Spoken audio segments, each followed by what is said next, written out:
To be is one of the three primary auxiliaries in English. They are the backbone of English, They give us all the grammar to construct almost every sentence in English. Let's focus on to be. Being is the present participle of to be. Been is its past participle. Be plus n. This is be plus ing.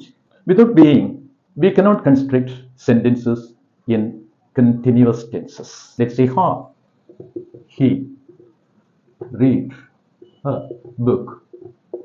Let's build a sentence in the present continuous tense using these words. Read is the verb, tense. So you have to write present first and then be and then read.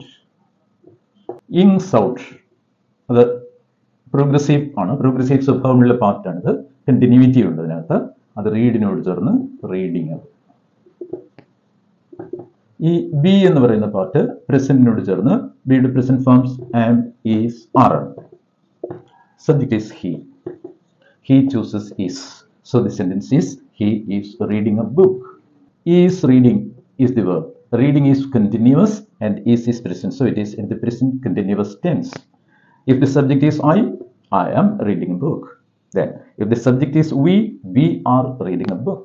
So am, is, are plus reading. ഇതാണ് present continuous. ഇനി ഇവിടെ നിങ്ങളൊരു modal auxiliary ആണ് use ചെയ്യുന്നതിരിക്കട്ടെ. He is reading a book. ഈസിന് മുന്നിൽ നിങ്ങൾ may use ചെയ്യും. മേ ഈസ് ബി ആയി. കാരണം ടെൻസ് മേയിലേക്ക് വരുന്നുണ്ട്.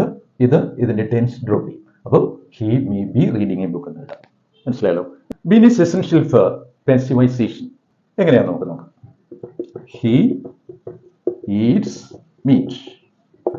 ഈ ബീനിന്റെ സഹായം ഇല്ലാതെ നമുക്ക് ഒരു പാസീവ് സ്ട്രക്ചർ ഉണ്ടാക്കാൻ പറ്റും. നമുക്ക് എങ്ങനെയാണ് നമുക്ക് തെളിയിക്കും. ഈറ്റ്സ് ആണ് ഇവിടുത്തെ വെർബ്. ഇത് സബ്ജക്ട്, വെർബ്, ഒബ്ജക്റ്റ്. ഈറ്റ്സിനെ നമ്മൾ രണ്ടായി തിരിച്ചാൽ eat plus s. S present ആണ്. So we can write it present plus eat. ഇനി ഈറ്റിന് മുന്നിൽ നിങ്ങൾ ബീൻ എഴുതൂ. Been plus eat plus present. എന്തായിരിക്കും സംഭവിക്കുക? ഇതിലെ എൻ പാർട്ട് അത് പാസീവ് സ്വഭാവമുള്ളതാണ്. അതിങ്ങോട്ട് വരും. നോക്കൂ, അത് ഈറ്റനാണ്. അപ്പോൾ അതിന്റെ അർത്ഥം ഇത് പാസീവ് ആയി, ഇതിനെ പെടുന്നതായി. പ്ലസ് ബി പ്രസന്റിനോട് ചേരുമ്പോൾ you will get am, is, are. ഇനി സബ്ജക്ട് മീറ്റ് ആണ്. മീറ്റ് സിംഗുലർ ആയതുകൊണ്ട് meat is eaten by him. Without being, we cannot actually transform a sentence from active into passive. Without the help of being, we cannot construct sentences in continuous tenses. Curious to know more? Click the link below.